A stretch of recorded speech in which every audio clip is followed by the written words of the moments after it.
जो जगह धर्मराज को प्राप्त हुई वही अर्जुन को दी भगवान ने बाद में। पहले अर्जुन नरक में चले गए थे, नरक में से अर्जुन को निकाला गया और बैकुंठ में भेजा गया धर्मराज के साथ। भीम भी नरक में चले गए थे हिमालय से, उनको भी निकाला गया, भेजा गया बैकुंठ में।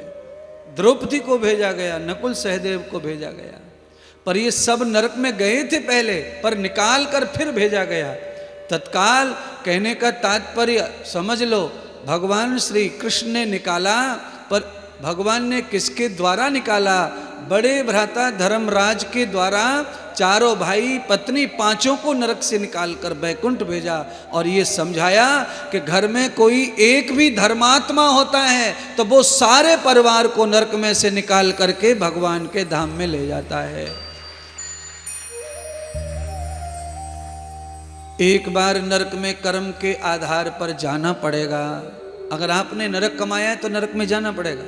नरक में जाने का मतलब है बीमार होना, परेशान होना, दुख में रहना, ज़्यादा दवाइयाँ खाना, ज़्यादा बिस्तर में रहना, ज़्यादा नली थैली, ये नरक है। पर इस नरक से भी बाहर आ सकते हैं, ये सब निकल सकता है।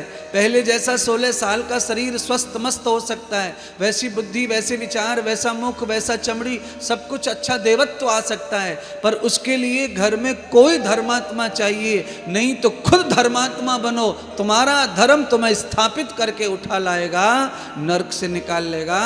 जैसे नाले में गिरे हुए सामान को मशीन निकाल लेती है, पोकलेन निकाल लेती है, जेसीबी निकाल लेती है, इंसान निकाल लेते हैं सीढ़ियों से, तो धर्म की सीढ़ी में वो ताकत है कि तुम्हें स्वयं को भी नरक से ऊपर चढ़ने की ताकत धर्म प्रदान करता है। इसीलिए धर्म की संज्ञा हमेशा जीवन में सजाए रखो। धर्म के बगैर जीवन कुरूप लगता है। गाय अपने धर्म का पालन कर रही है,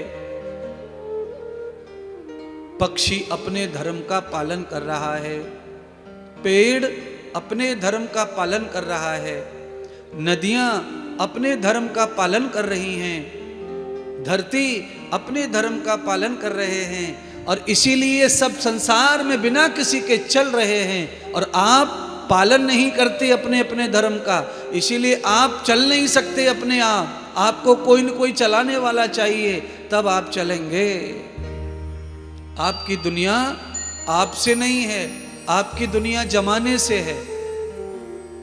अच्छा बोलो, कोई आदमी ठेला खोलता है, ठेला माने टमाटर बेचता है, सेब बेचता है, केला बेचता है, सब्जी की दुकान लगाता है, फल की दुकान लगाता है, तो ठेला लेकर बाहर क्यों आता रोड पे?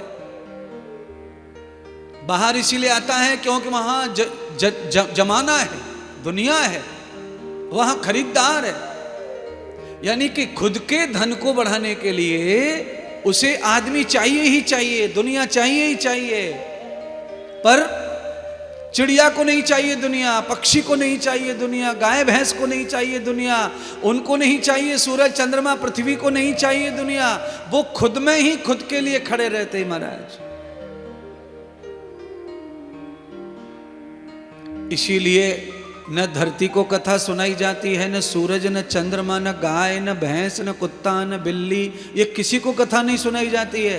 कथा किसको सुनाई जाती है? जिसने एमए किया है, जिसने बीए किया है, जिसने 12th किया है, जिसने 12th किया है, जिसने 10th किया है, जिसने मिडिल किया है, जिसने डिग्री फाड़ डाली है, कॉलेज तोड़ डाली है, अफसर है, आईएएस है, कलेक्टर है, टीचर है, मास्टर है, सेठ जी है, सीए है, डॉक्टर है, इनको कथा सुनाई जाती है। अब बताओ कितना फर्क है।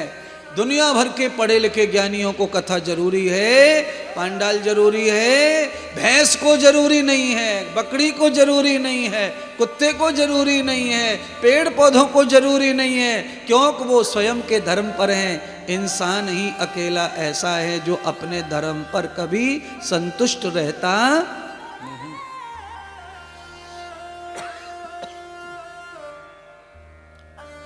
हम और आप ही ऐसे हैं, अपने धर्म पर हमें न विश्वास है न संतोष है।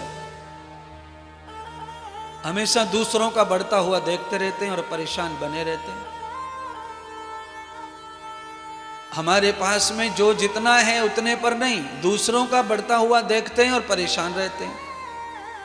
है अपने पास भी सब कुछ, दूसरों का बढ़ता हुआ देख करके परेशान होते रहते हैं। है अपने पास भी सब कुछ, पर दूसरों का बढ़ते देखते हैं तो परेशान होते रहते हैं। इस कारण सुखी नहीं रहते, प्रसन्न नहीं रहते, आनंदित नहीं रहते हैं, धर्म में नहीं है, इसीलिए अधर्म का फल भोगना पड़ रहा है।